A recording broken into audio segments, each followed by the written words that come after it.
In generous winner news, submitted by Smooth Criminal. Smooth Criminal. I need a hat. A Buddhist poker player won $600,000 at a tournament and decided to give it all away. Can they gamble? I don't think they should be gamble. I don't think gambling's allowed in Buddhism. I thought it was okay because people gamble during Chinese New Year and stuff. He's 67 years old, from Canada. His name is Scott. He won 3rd place at the Poker Stars Caribbean Adventure main event. Yeah. Yeah, so he won $671,240. He's Nacho Libre. But the Buddhist version. Yeah. Dragon Weeway. This is Scott. Oh, he's not Asian?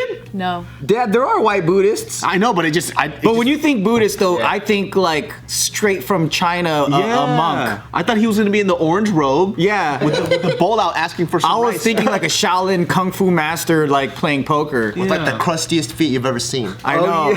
I stereotype myself. Yeah, so he was saying that he's gonna give it all away. He usually gives away his winnings. Oh, okay. The first time that he won, like So much. So he's a Buddhist. He translates Buddhist and Sanskrit texts. To English. He's been doing it for That's dope. a few decades. So you could read all that stuff out there? Yeah. Wait, what's Sanskrit? Is that Tibet? One of the oldest Tibet. I think it's like It's like the Latin of like Indian languages. yeah. Oh. So it's a dead language, but it's like old school, and it's like a root language for a lot of new ones. And I think cuneiform came before that, or it was like at the same time. But those are the two that are Old ancient languages. super old that we can still do stuff with. Uniform's Sumerian, right? I think so. Okay. How can you have such a giving heart as a human being? That is. I bet he's already rich. He was like, well, being a practitioner of Buddhism, we sit around and meditate a lot, and that's free.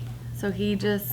He probably likes poker for the game and not really for like trying to be rich from poker. Yeah. But like it probably cost him something to get to Jamaica though. Like hold on to it a little bit. Yeah, he has some money. That is really amazing. He's probably in a comfortable place to be able to do stuff like that. Because if I was making millions and then like, or not even millions, if I'm doing well and everything's taken care of, I just love the game of poker. And if I won, and I'm like, oh, every year I want to donate to the fucking shoeless kids. The feetless peoples. Shoeless kids world or something. I don't know, like fucking Shoes for kids without feet. Yeah, shoes for kids without feet. Yeah, I don't know. Feetless kids. Feetless When you kids. said feetless kids, I just pictured these kids holding the shoulders of 2 adults with dangling with nothing on it. I think I'm understanding Joe's mind now because he pictured bare feet and that's what came out of his mouth. This kid's Yeah, feetless kids. I was like, fuck. Okay, that didn't sound right. Better than 2 hot dicks, dude. Two hot dicks is pretty. I just ate some 2 hot dicks. I know. You meant to say 2 hot dogs. Oh, got it. But he had just finished eating 2 hot dicks. I almost wish I hadn't had any context. I just want to sit here and nod and just be like, yeah, way better than 2 hot dicks. What were you thinking then, before I said hot dog? I was thinking of that like mouse deer that we talked about like way back in a few episodes ago. I'm just thinking about that deer. Not even about 2. Well, because you talked about kids without feet, and I was just like, what would that look like? And then I was just like, oh, it's the same as the little like mouse deer, and I was like, man, that's I want to bite one. I want one. I'm just being honest. So Scott here, he has been dubbed the people's hero for donating his winnings. He has previously donated to Oxfam and Doctors Without Borders. Oh, damn. He's never won that much before, which I did mention. So he also said that he donated most of his winnings to a Buddhist nunnery when he won $72,000 at a poker tournament in Barcelona.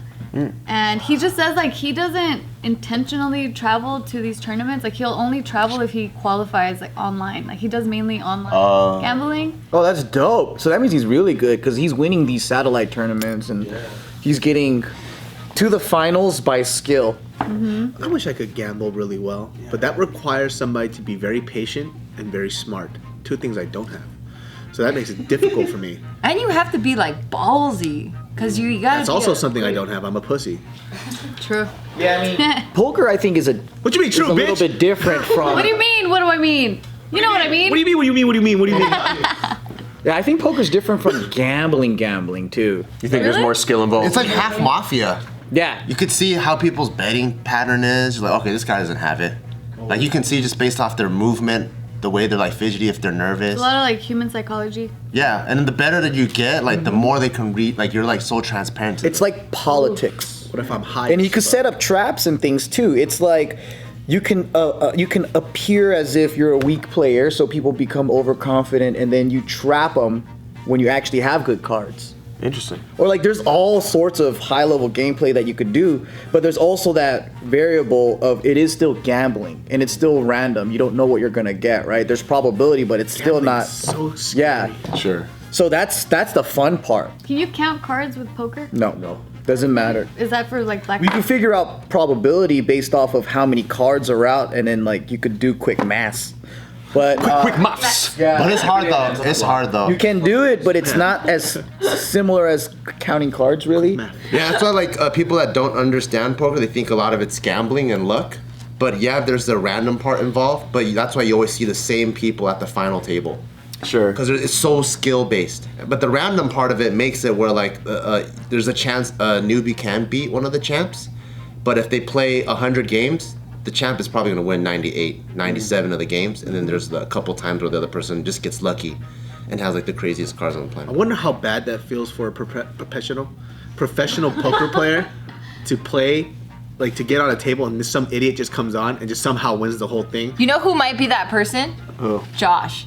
Oh, Josh has that He's type of got that. He's so free spirited and he's just like, I don't give a fuck. And he plays and he like will win shit and I'm like, The last time we went on the retreat, I think he beat me, Joe, and Ant. And we're probably the more experienced ones in JK. And we're the first 3 to lose. We're like, what Poker? the fuck? I called it. Because he's just so crazy. He's such a wild card. So he'll like... you can't read him. Yeah, he'll go like 3-5 unsuited, all in, and I'm like, huh?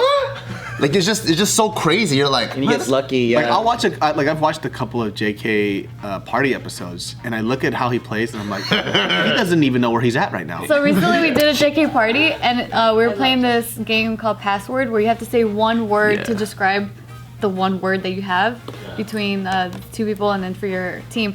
And then he ended up describing number for guess what? Guess what it is? Number? One, Codename Kids Next Door. I can't. It has to be one word. I can't even decipher his mind. number. He said number as a clue for this one word, which was China.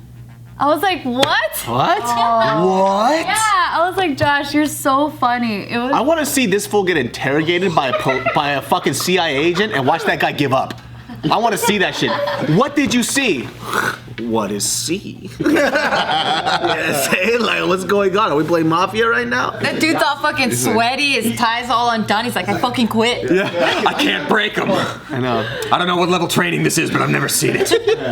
Amazing. What did you see? I'll take the double. I know. Animal style. I can never be on a JK party with him. I would assassinate him. I would just be so fucking frustrated, dude. We all have done it. We've all done it. That's such a far-fetched thing, you know what I mean? It's like banana. Dude. Well, why'd you think banana? Because listen, a banana is yellow, right? And yellow, when you mix it with blue, it becomes green. And then green is a sea kelp, and inside the sea kelp, a turtle eats it and shits it out. Poop. Like, you son of a bitch! What the fuck does that have to do with anything? That's exactly the reactions he's gotten from everyone in this room at one point. Oh, he's so. I cannot watch a JK party episode. It's gonna give me anxiety. Well, what if your next one was entertainment. an agent Pure interrogating entertainment. him? Oh yeah, then it's just game over.